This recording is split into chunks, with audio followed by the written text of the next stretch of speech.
મહેસાણા જિલ્લામાં આવેલા તરભ શ્રી વાળીનાથ ધામ શિવધામ ખાતે પીએમ નરેન્દ્ર મોદી ઉપસ્થિત રહીને મંદિરના શિવલિંગનો જળાભિષેક તથા પ્રાણ પ્રતિષ્ઠા મહોત્સવમાં ઉપસ્થિત રહ્યા હતા।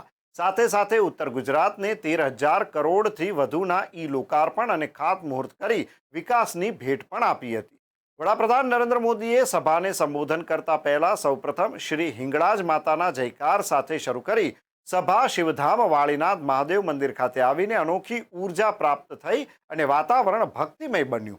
લાખોની સંખ્યામાં ગુજરાત સહિત ગુજરાતભરના રાજ્યોમાંથી જે કહી શકાય કે માલધારી રબારી સમાજ તથા સાધુ સંતો તથા 18 આલાપના લોકો ખૂબ મોટી સંખ્યામાં ઉપસ્થિત રહ્યા હતા। વડાપ્રધાનના વક્તવ્યમાં જણાવ્યું હતું કે શ્રીરામ ભૂમિ પછી શિવભૂમિમાં આવવાનો મોકો મળ્યો। વડાપ્રધાને કહ્યું કે આ તો મારું મોસાળ છે। પીએમએ કહ્યું કે મારા જૂના મિત્રો પણ જોવા મળ્યા અને વડાપ્રધાને કોંગ્રેસ પર આકરા પ્રહારો પણ કર્યા હતા। 14 फरवरी वसंत पंचमी को अबू धाबी में खाड़ी देशों के पहले हिंदू मंदिर का लोकार्पण का अवसर मिला और अभी 2-3 दिन पहले ही मुझे यूपी के संबल में कल्की धाम के शिलान्यास का भी मौका मिला और अब आज मुझे यहां तरफ में इस भव्य दिव्य मंदिर में प्राण प्रतिष्ठा के बाद पूजा करने का समारोह में हिस्सा लेने का सौभाग्य प्राप्त हुआ। साथियों, देश और दुनिया के लिए तो ये वाणीनाथ शिवधाम तीर्थ है, लेकिन समाज के रबारी समाज के लिए पूज्य गुरु गादी है। देश भर से रबारी समाज का अन्य भक्तगण, आज मैं यहां देख रहा हूं, अलग अलग राज्यों के लोग भी मुझे नजर आ रहे हैं। मैं आप सभी का अभिनंदन करता हूं। साथियों, भारत की विकास यात्रा में एक अद्भुत कालखंड है।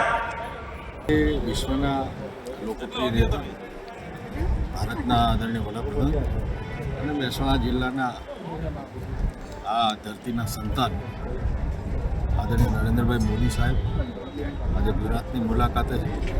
એ પૈકી આજે વાળીનાથ ધામ ખાતે 13,000 કરોડ કરતાં વધારે વિકાસના કામો અને ભગવાન વાળીનાથ મહાદેવના મંદિરના પ્રાણ પ્રતિષ્ઠા મહોત્સવમાં ઉપસ્થિત રહી વિકાસ સાથે દેશમાં ધર્મની અને દેશનો વિકાસ થાય, ધર્મ પણ મજબૂત થાય એ પ્રકારના આ કાર્યક્રમમાં આજે ઉપસ્થિત રહ્યા।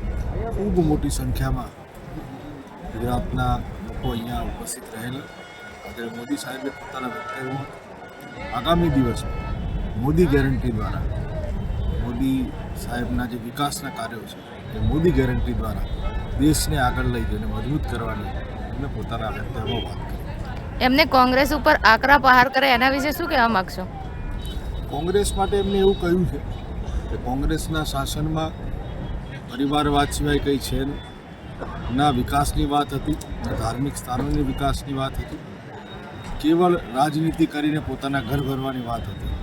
આ પ્રકારને કોંગ્રેસની સરકારે ગુજરાતમાંથી અને દેશમાંથી પ્રજાએ જાકારો આપ્યો છે, ત્યારે આવનારા દિવસોમાં પ્રજા આદરણીય માનનીય વડાપ્રધાન નરેન્દ્રભાઈ મોદીની સાથે રહેશે। નમસ્કાર દર્શક મિત્રો, આજે તમે જે જોઈ રહ્યા છો કે વાળીનાથ ધામે હજારોની સંખ્યા અને લાખોની સંખ્યાની અંદર જે શ્રદ્ધાળુઓ આવી રહ્યા છે, આજે નરેન્દ્ર મોદી જે અત્યારે સ્ટેજ ઉપર જે અત્યારે સભા કરી રહ્યા છે, તો અહીં આપણે જોઈશું કે માલધારી સમાજના જે મહિલા વર્ગ આવ્યું છે। શું કહેવા માંગશો? શું નામ આપનું? સીતાબેન। સીતાબેન, કયા ગામથી આવો છો અને કયા પ્રસંગમાં આવ્યા છે? શું કેવો ઉત્સાહ છે તમારો? ખંડોસણથી આવીએ છીએ અને સેવામાં કામ કરીએ છીએ, છાતી મજૂરી થાય કરીએ છીએ, બાપુના ધૂમમાં દર્શક મિત્રો તમે જોયું કે મોટી સંખ્યામાં અહીંયા સ્વયંસેવક એક ભાઈ છે. શું નામ આપનું? ધીરુભાઈ રબારી. અમે અહીંયા બાજુના ગામ વાલમથી આવીએ છીએ અને પાછલા 7 દિવસથી પ્રાણ પ્રતિષ્ઠા મહોત્સવ જે ચાલી રહ્યો છે એની અંદર 18 આલમ ભેગા થઈ અને સાથ સહકાર સપોર્ટ કરે છે. અને આ પરગણાની અંદર તો ઠીક છે, પણ આ જગની અંદર આ પહેલી વાર આવી પ્રાણ પ્રતિષ્ઠા મહોત્સવ જ્યારે થઈ રહ્યો છે ત્યારે આજે આપણા પીએમ સાહેબ શ્રી નરેન્દ્રભાઈ મોદી પણ આ મંદિરના ભગત હતા અને અહીંયા જ્યારે સીએમ બન્યા ત્યારે પણ દર્શન કરવા માટે આવ્યા હતા અને આજે પીએમ બની ગયા છે ત્યારે પણ અહીંયા આવી રહ્યા છે.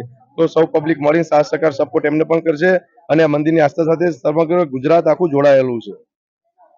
જે દર્શક મિત્રો તમે જોયું કે મોટી સંખ્યામાં માલધારી સમાજ આવી રહ્યો છે ઉપરગામે, જે ગુજરાત અને ગુજરાતની બહારથી પણ લોકો આવી રહ્યા છે. તો સાથે આપણે બેબીને, બેબી શું નામ તારું? માન્યા ક્યાંથી આવ્યો બેટા? ખંડોસણથી.